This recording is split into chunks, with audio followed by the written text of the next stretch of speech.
Welcome to the Tech Quarterback Show. I'm your host, Brent Chapman. This is the show that gives you a front row seat inside the huddle with the leaders driving innovation, building teams, and keeping businesses moving forward. Your technology quarterback. On today's show, we will discuss leadership in quality engineering, the evolution of QA and UAT, and how AI is reshaping the way enterprise organizations think about software quality and risk. Joining me to discuss that and more, Director of Quality Engineering and Insurance at Tractor Supply Co., Jason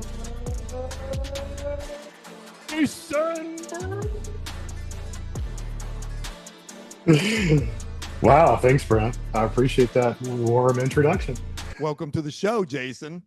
Thank you. Thank you. Glad to be here. So, Jason, tell us a little bit about your current role at Tractor Supply Co. Yeah, so as Director of Quality Engineering, I'm responsible for all enterprise testing across everything that we have there. So everything on the retail point of sale, everything associated with our digital business, and then all the internal applications that keep the lights on and keep us running as a company internally. So pretty much everything from soup to nuts has to come through my group in order to be certified before we can send it out into a production ready state. So a very important cog in the wheel, so to speak, of making sure that things are ready for prime time. That's awesome. Thank you for explaining that. Jason, we usually start the show with sports, and I know you played some baseball growing up and some intramural softball in college, but what I really want to talk about more than that is ballroom dancing. You're also into that, which I love because it's teamwork and it's in a completely different way. So tell me a little bit, first give me a little bit of background on how you got into ballroom dancing. Tell me a little bit about it. I don't know a ton about it. And then what did those experiences teach you about partnership, timing, trust, and how do those lessons play into what you do today? Yeah, really good question. So as many stories from young men begin, there was a young lady involved, right? So of course. I was dating a fine motivation. Yes, indeed, always. So I was a young man in high school, and my girlfriend at the time was a ballerina. Okay. If you understand the city of Natchez, Mississippi, which I was born and raised in, we have several, shall we say it, very traditional things that we do every year associated with our pilgrimage, and that's where people from all over the world come and visit and understand our history, what happened during antebellum times as far as our different mansions that we have there, wow, and kind of the pageantry associated with the South. So people from everywhere in the world come and see everything that we do, and part of that is these plays and different activities that talk about our history. So with that said, part of that was this dance called the soiree, and different young men and young women would pair up and perform this very regimented, very well choreographed dance as part of that program. So my girlfriend at the time, she was a ballerina, and they taught the dance at the dance studio with her. So I got to go there and spend more time with her, learn something completely and absolutely new. And so it was very cool.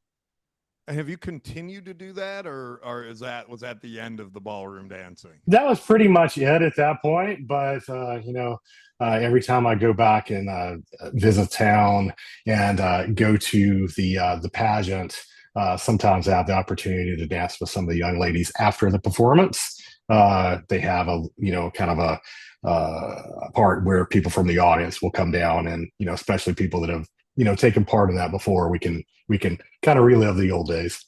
Dude, I love the history of the town you're from and how that that's like what I see in movies, right? It's Yeah, like the small yeah. town with the fair and the people, and it's a tradition that people love to come back and participate in. I live in Frisco, Texas. I don't think we have that. Oh, We're come on certainly now. not doing that today. I'll tell you a couple of cool things about Natchez, just Yeah. that you may not know. It's the oldest settlement on the Mississippi River, Wow. I didn't know that. and yeah, and per capita has more millionaires than any city in the United States. That's incredible. Yeah, and then of course my family wasn't part of that, but certainly that is certainly part of the story. But another famous person that's from there is Greg Iles, famous author. He wrote Spandau Phoenix and some of the other great books out there. He recently passed this past year, but his father was my baby doctor. So a lot of interesting twists there. That's incredible. I had no idea. I'm you can probably see by the Buffalo Bills helmet over my shoulder. I'm more of a Midwest guy, so I'm not I down in Texas as I was older in life, so I'm not so much familiar with some of that stuff. So that yeah, that's thanks for sharing that. So you Sure. spent almost 3 decades in software quality, starting in operations and testing roles and building your way into executive leadership. How did you first get pulled into QA? Hopefully different than how you got pulled into ballroom dancing. Well, and, it and could be what made either you way, but realize yeah. this wasn't just a stepping stone, but the discipline you're like, hey, I really enjoy this. This is something I want to dive into and want to master. Yeah, that's a great question. So, like many folks who freshly come out of college, I wasn't really aware of what I wanted to do when I grew up. I knew I'd gone to undergrad and graduate school, but the time came to get a job, and sometimes that piece of paper doesn't necessarily equate one for one to the job market, right? So, It does not. yeah, and I again, there is a girl involved. I had gotten engaged, and we were about to get married, so I had to get a job. So I started looking, and back then you would actually look through the newspaper through the classified ads, Yep. which is a little different than LinkedIn today. So I applied for, interviewed for, and was offered a job in customer service at a company called SkyTel, which did pagers, two-way pagers, Oh and, yeah, and right. Yeah, regular yeah, yeah, pagers. yeah. Yeah, you remember Historical that? pages. Yeah, yeah, yeah. Absolutely. So the funny story about when I was called and offered the job, the lady who was the hiring manager for the agency, she said, she offered me the salary, which is about what minimum wage is today. And I was like, no, no, no, no, no. I have a college degree. And she's like, honey, I got people in there with PhDs. Do you want the job or not? So I was like, okay, Which is well, the world similar to is what we different. say today, Yeah, right? yeah, yeah, exactly. So I did take the job. And in doing so, there was a lot of extensive training. Obviously, there's programming that goes in to make pagers go and beep. And so I really took to that very quickly and, learned that very quickly and quickly rose up through the ranks as a CSR, so much so that I got noticed by the operations department. And they wanted a group of CSRs to come help them test some of their releases. Because, who better to do that than the people that know the products the best? Because we take those Yeah, calls all day that's long right. from people. Yeah. So I did, and I showed a real aptitude for breaking things. Again, I got more notoriety there. So that's kind of how I fell into it. I don't think anybody goes to school to get a degree in software testing. Sometimes you have people who come from plenty of different disciplines. You have business analysts, CSRs, project managers, and sometimes developers who don't want to develop anymore end up falling into QA. But a lot of people don't set out to be that way. So that's how I stumbled into it. And I was like, this is actually pretty interesting because I get to break things all day long Yeah, you can and say so, have certainly. fun. Yeah, and I get to have fun doing it, right? So I think you bring up a uh, really interesting point that if we have any young listeners listening, I would say is very important, right? Um, Jason started as a CSR, let's say few years into my career, I took a job as a low-level marketing person in the marketing department. And my first day, my boss says, "You're going to go be a CSR for 6 months because you can't do marketing unless you understand the call center and what our business is and talk to our customers and our clients." So I emphasize that point that Jason's making, is to say that your career is a journey and it doesn't True. start at senior vice president. It might It does start at not. CSR. It might. Hmm. I know some very successful executives that started it in the mailroom and as janitors and worked their way up, right? So I think if you're early in your career, you have to look at everything that you do as an opportunity to learn how the business works and how to do your job. And it's just like Jason said. Jason made a very good point. I demonstrated that I was a hard worker and I did my job well.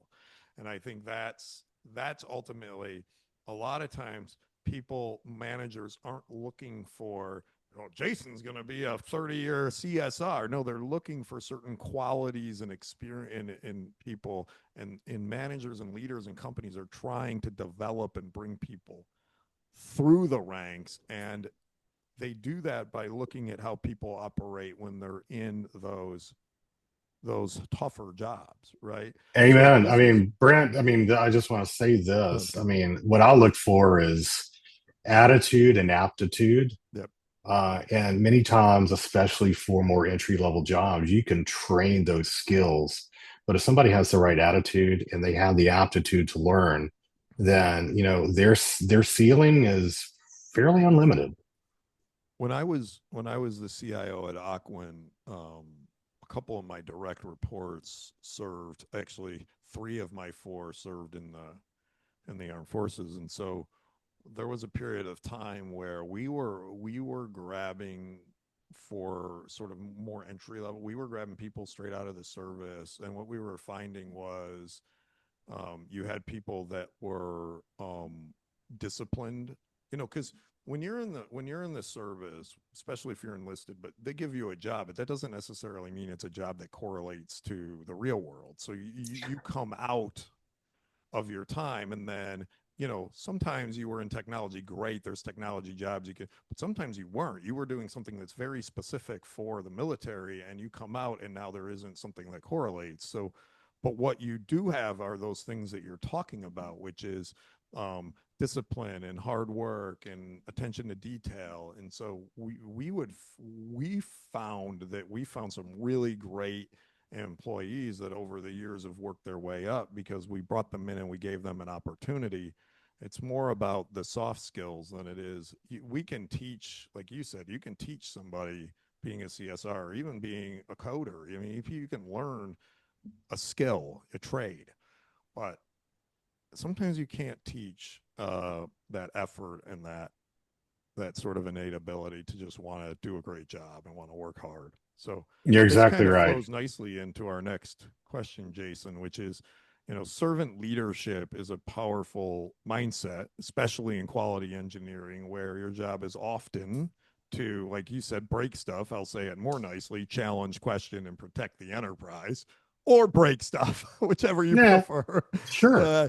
How does servant leadership, and if you want to talk about what I just said too, translate inside QA organizations, especially when you're balancing, speed, pressure, accountability, from the business, etc.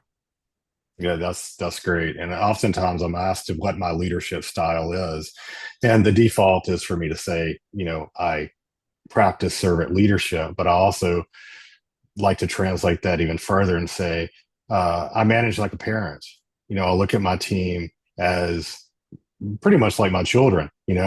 I'm there to provide them with the things that they need to grow and learn every single day. I need to give them shelter and air cover when things go bad to make sure that they're not impacted. I need to give them the tools to grow. And then when it's time, I need to push them out of the nest and help them get other opportunities elsewhere in order to spread their wings and do bigger and better things.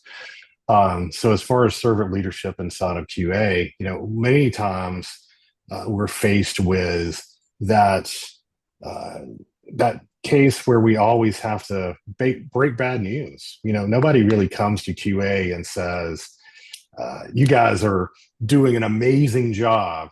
most of the time it's, you should have caught that sooner, or you missed this altogether completely, and impacted production, or when are you going to get this completed? Because we got to push this code out now because it's going to give us a competitive advantage, or insert random executive comment there, right? So making sure that my folks feel empowered to deliver that bad news in a good way and in a positive way, and let people know that we're there to not be in an adversarial relationship, but in order to enable them to get out quicker, and being able to break that bad news without fear of retribution, and knowing that I'm there to protect them and I'm going to uplift them at every chance that I get, gives my teams the confidence to do their job well and not out of fear of any type of retaliation, be it intentional or not, that just happens inside of a lot of workplaces. I think this is interesting. As a CIO, this is how I thought about, and I think a lot of CIOs that I talk to today think about QA. It's one of those things that they don't think about it very much. It's not very much thought about, but it is one of the things that you get talked to a lot about, because what happens is dev says it'll take me 4 weeks to build that, and doesn't count the fact that it needs to be checked and tested. And so QA is very important in that. And this is what I say is, no, like, dude, I can tell you, man, we would do planning and team planning. We never talk about QA. We never talk about QA, but you better believe the business is like, here's that was going to take me 4 weeks and it's now on week 7. And I'm like, yes, the development team told you it would take them 4 weeks to develop, which it did. That's one part of the process. Building it, there's other parts like checking it, you then testing it, which, by the way, we handed to you and then your team didn't touch for 5 days.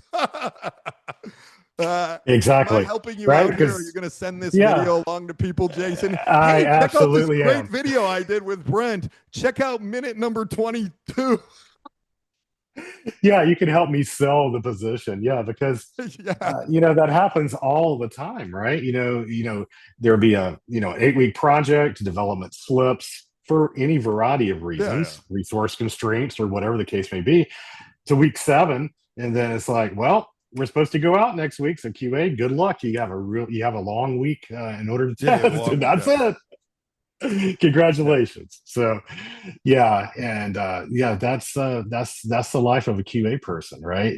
But being adaptable to that change and being agile, and not being rigid. And it may seem that QA people are naturally rigid because we're there to not only make sure the requirements are met, but to find those problems and go, okay, this is wrong, this is wrong, this is wrong. You can't go out because you've got critical defects, and that's going to impact production. So we can't go out, and we have to deliver those types of messages. It seems like we're so rigid, but I think, at least I would hope, that if you were to talk to some of my colleagues, they would think that I'm quite possibly the easiest QA person to work with, because I understand and I sympathize with them, while also trying to deliver the fact that, we're here to protect the enterprise. And I know that you don't want to do anything or be part of anything that wouldn't be less than ideal. Yeah, of course. So help me help you, right?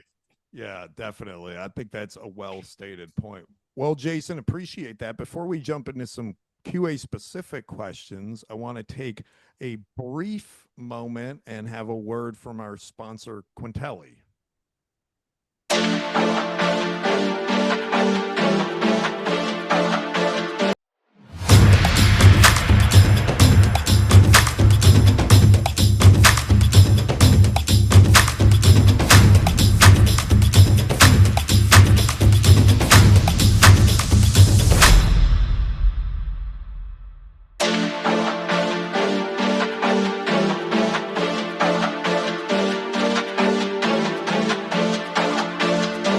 Welcome back to the show. If you're just joining us, we're here with Jason Bryant, the director of quality engineering and assurance at Tractor Supply Co. We talked a little bit about Jason playing some baseball and doing some dancing in his hometown. That was a lot of fun. You can go back and listen to that. We're now transitioning into talking a little bit more specifically about quality engineering and leadership and evolution of QA and UAT and how AI is involved in all of that. Thank you, Jason, for joining the show. Thanks, Brent. So moving on to some more specific questions, let's talk about the evolution of QA. There was a time when QA meant long regression cycles, manual scripts, and UAT as a final gatekeeper before release. From your perspective, how has QA evolved into quality engineering, and how has UAT changed as organizations have embraced Agile, DevOps, and automation and all those sort of more modern occurrences? Yeah, so obviously there's a lot there to unpack, but yeah, I loaded a lot into one question. I apologize for that, but there's so much to talk about. I just didn't want to spend the whole time on that. Yeah, I got you. No, that's fair. That's very fair. Yeah, you're right. I mean, QA used to be, I'm gonna look at a requirements document. I'm gonna this in Word. Then I'm going to pull up another Word doc and write out test cases that I think manage those requirements. Then I'm going to test things, and so on and so forth. So, then came along the evolution of test automation. So now we have coding that is going to help us not only help us with our sprints, but also help us with our regression testing and hopefully shrink those test cycles down, because we all know that QA is going to be the long pole in the tent many times, especially if you have a simply manual testing team. Their efforts are going to take the largest amount of time, just making sure that you didn't break anything that was previously operating, right? It's not really the in sprint stuff and the new features and functionality. It's just making sure your product still operates okay afterwards, right? So automation was a real game changer for that, and certainly shrunk those test cycles to where we could keep up with more of the speed of development. Now, with the advent of artificial intelligence, which I always say cannot always overcome natural stupidity, we go to there you go. A good one. Yeah, we have come to kind of a new way of working. And ways that I'm trying to implement with my team right now. I've been at Tractor for about 6 months, so we're still introducing some things because it takes a little bit of time to, turn the ship, especially after you take over a brand new team and get used to a brand new organization, right? So, in doing so, we're implementing some AI tools that are going to help do a few things. So, imagine how I referenced we used to have to get a Word doc that had requirements, and then take that Word doc and write our own test cases from that. Well, some of the AI tools that we're using right now allow you to point it at use cases, user stories, and business requirements, and it automatically ingests that. And then using the generative part of the AI, it generates your first set of test cases for you. So think about how much time that saves for Joe manual tester instead of having to do that themselves. So that saves a lot of time. So let's take it another step further. Some of the tools that we're looking at and are in the process of implementing, then take those test cases that are written in plain language and allow you to point to, say, a URL on a website, and using agentic AI from the standpoint of it senses, it understands, it reasons, and it problem solves. Yeah. It is able to execute that test case of logging in, choosing the right zip code, choosing a store to go pick something up at, adding that item to cart, and then checking out. and completing the process and recording all of that at the same time that it's doing so. So if anything goes wrong, you can share that with a developer, and it isn't any longer, hey developer, I had a problem with this situation. Let me kind of list out the steps. No, I can say go to minute 3 in 25 seconds on this recording. Look at what the error message is that popped up here. So that helps that feedback loop, and it certainly speeds up things. So we can then take those automated test cases that were generated very quickly and think about being able to put those into some sort of CI/CD pipeline where every night it calls those automation test cases that you, as a manual tester, just built yourself, right? You didn't have to have this high-powered, high-dollar dedicated automated testing team to provide that value. You can give that value to the development team right then. So that's some of the things that we're introducing right now and are pretty excited about it. Some other things, I'll just kind of pepper it in. You can use the AI as an enabler for development. Obviously, it helps you generate code and things of that nature. But from a QA perspective, think about it like this. We're looking at a tool right now that allows it to scan your test repository, then scan your, say, GitHub repository, and then do an overlay and say, well, here are your testing gaps. Here are the things, here are the pieces and modules of code that aren't tested. And you need to, oh, by the way, it's going to open up Jira tickets, right? And say, go write these test cases because these aren't covered. So that is amazing. And then the last thing that I'll say about that is that tool also allows us to, if you think about how you typically execute regression testing, typically you would execute all of like amounts of tests or like types of tests. I'm going to execute my payment test. So think about stairs. Okay, I'm going to execute my payment test. Then I'm going to execute my catalog lookup test. Then I may execute some API tests. So think about how long that cycle is for executing all those similar tests, and then all those similar tests, and then all those similar tests. Well, this tool also allows us, it allows you to reorder your test cases to where, and think about like an imaginary here, like I have like an X, Y, and Z axis. It says, well, this test case, okay, we're going to start here. This is the most different piece of code and test case over here. So that's going to be the second one that you test. And what's the most different piece of code and test case from this one? That's your third test case. And think about it being just millions of vectors going around.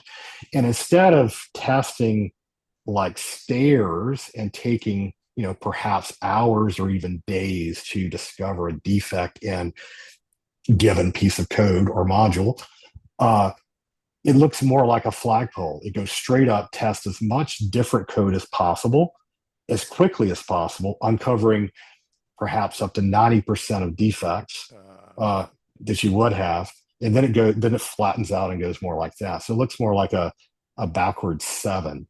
So again, can we test smarter? Can we test in a different way that allows us to find defects quicker and provide more value to the organization in a much more rapid pace? Because right now, QA typically is considered, that long pole in the tent.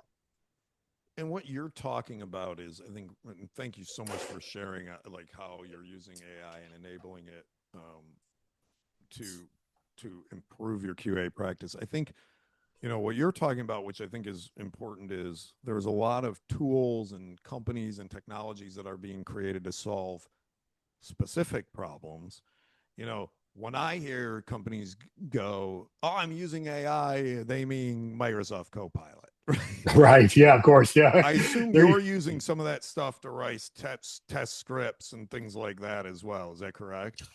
We are. I mean, we're experimenting with pretty much everything out there. My current company, obviously Tractor, we're an open AI shop. We have a partnership with them, and the dedication that we have there is ChatGPT is installed on every single team member's desktop. So we are expected to incorporate that into our daily lives and way of working. now we're going into sort of a different than these questions are going to go, but I think this is important. Is are you educating the staff on how to use these tools? Because I think that that's it's one thing to say, here's this tool, and ChatGPT is powerful, and you mentioned it earlier, right? But what I tell people is, if you don't understand the subject that you're asking it to do, don't use it because it's going to be wrong. And if you can't catch it, I probably talk to AI more than I talk to my family. But I ask it things like, why did you tell me that when I asked you to do this? And it goes, oh, I'm so sorry.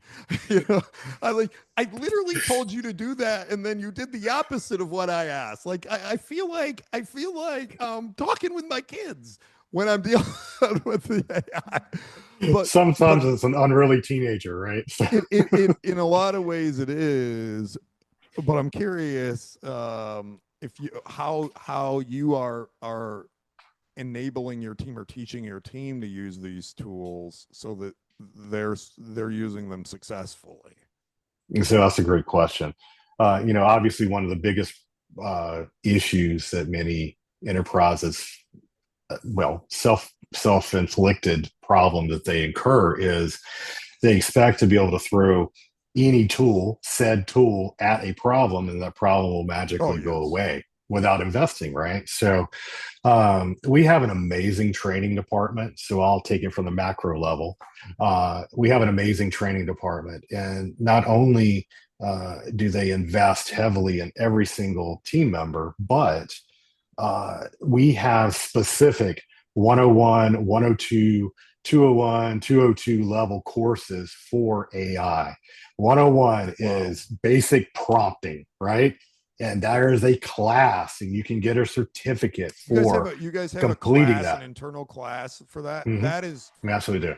That's fantastic. Like when I was at Perot and Dell back in the day, they had similar, not for AI, but similar like classes and certifications you could take to learn how to do different. That's awesome, and that's what every company should have if they don't already. I completely agree. It's an incredible investment in us and in time, and obviously it's not without cost. But the flip side of that is obviously it enhances us as employees, but it also improves the enterprise because our expectation is we're to go out and disperse this throughout our organizations. And find ways to save time, money, and increase that quality as a result of that. Because we all know that as much as we love humans, our robot overlords are probably a little bit better at those repetitive tasks over and over because you and I get tired of doing the same thing over and over. I know I sure do. So yeah, I do. I rely on my buddy ChatGPT to help me with a lot of that stuff. That's great insight. Thanks for that, Jason. Now I kind of want to wrap up with kind of talking about the future. If we fast forward 3 to 5 years, I don't think, and I'm sure you'll agree, that QA won't look like it does today. I think the ramp up is going to go from to like this as far as how these jobs are done. What do you think the future of quality engineering looks like, and what should CIOs and engineering leaders be building now and prepare for the future? Yeah, that's a great question. I mean, obviously QA, the function that QA provides cannot ever be 100% replaced. I view us as becoming smarter and able to work better as a result of AI, not putting us out of a job completely. And I don't think that it's going to be the case for anywhere inside of IT by any means whatsoever. It's going to be lifting people up from where they were at this skill level. Now they can lift up to this skill level.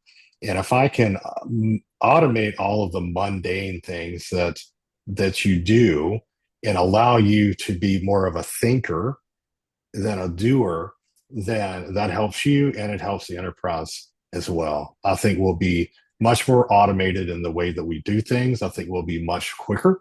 And I think that we'll be able to finally catch up with the speed of development and maybe even put the pressure back on them. That is kind of my nirvana and where I am certainly pushing to get. Well, this I is have a yeah. go No, ahead. sorry. Go ahead. No, I was done. I was done.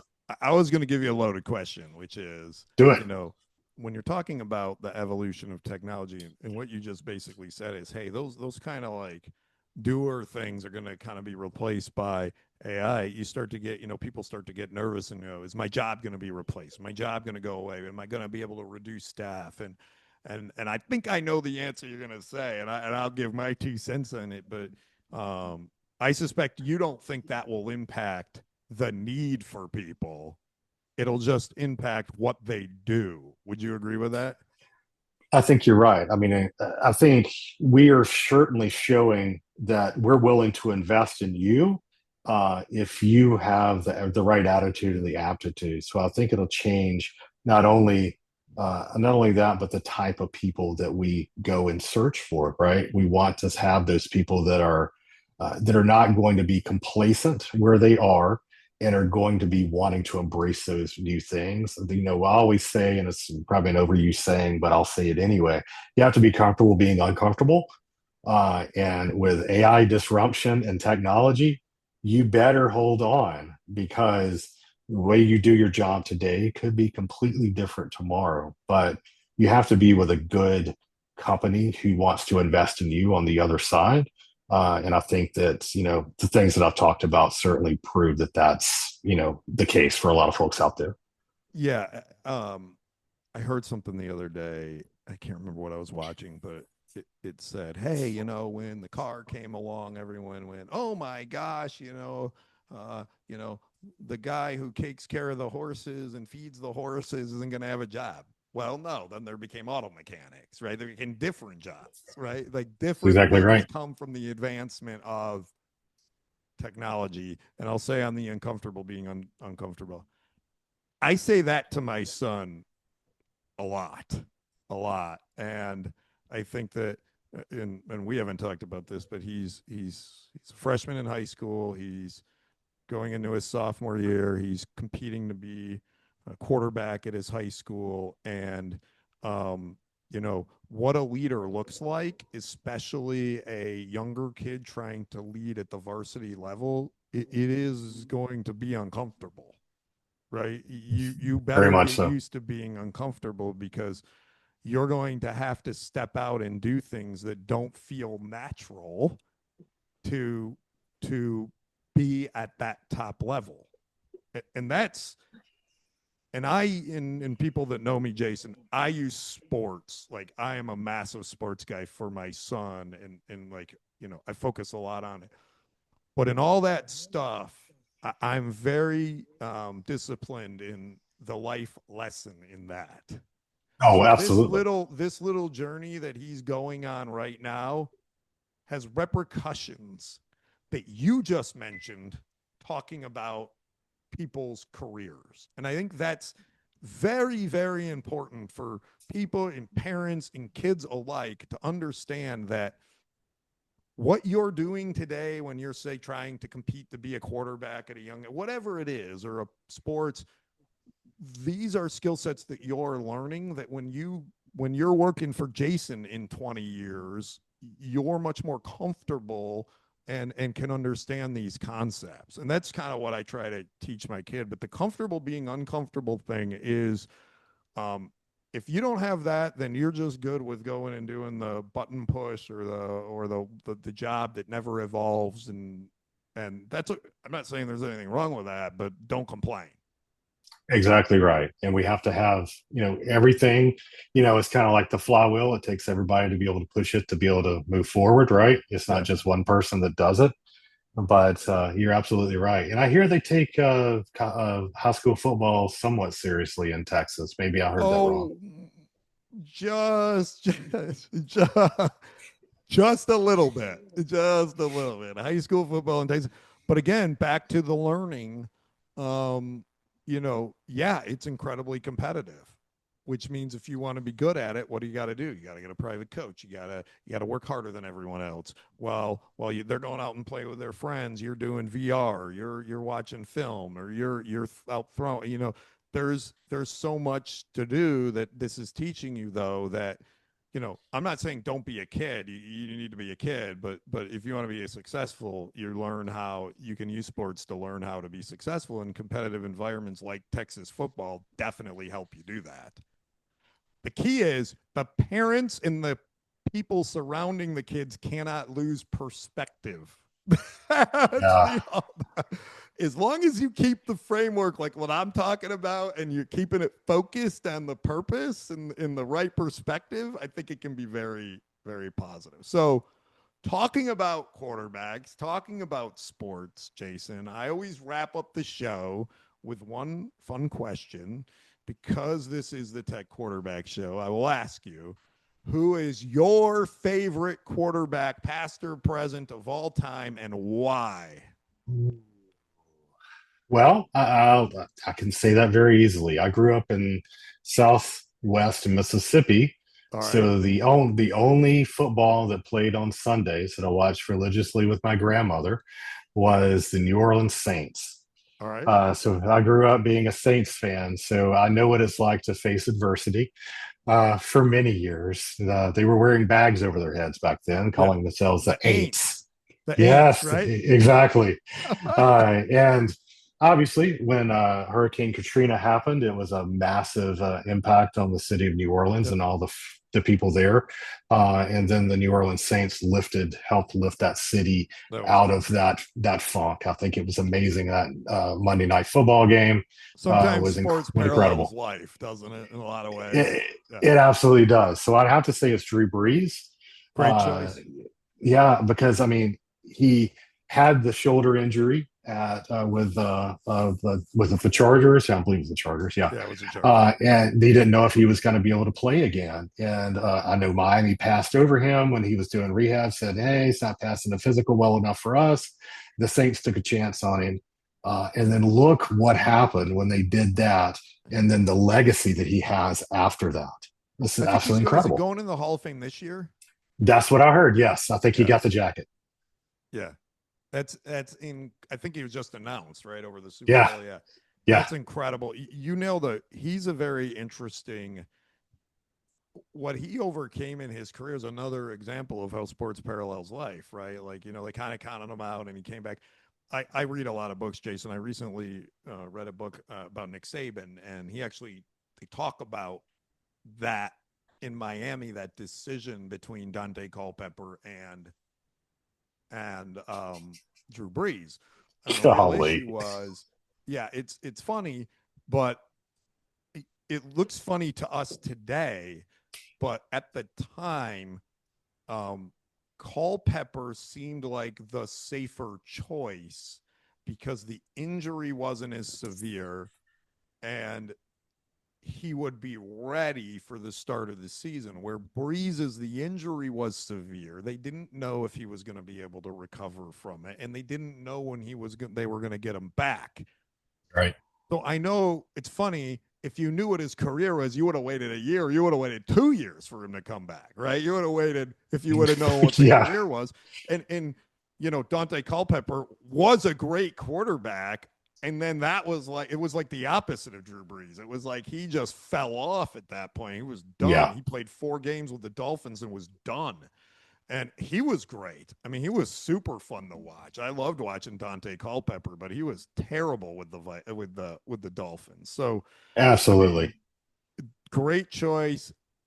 Very topical and timely with him being inducted in the Hall of Fame. Definitely a deserving Hall of Famer. So, Jason, thank you so much for joining us today and sharing your journey from sports, youth sports, and dancing to leading quality engineering at an enterprise scale. Your perspective on the evolution of AI and enabling uh, uh, AI within quality practices and preparing organizations for future software delivery, I think was awesome, and just appreciate you going into detail on some of that stuff for us. Um, I'm sure that our listeners will walk away with practical insights that they can apply. And so, very thankful for that.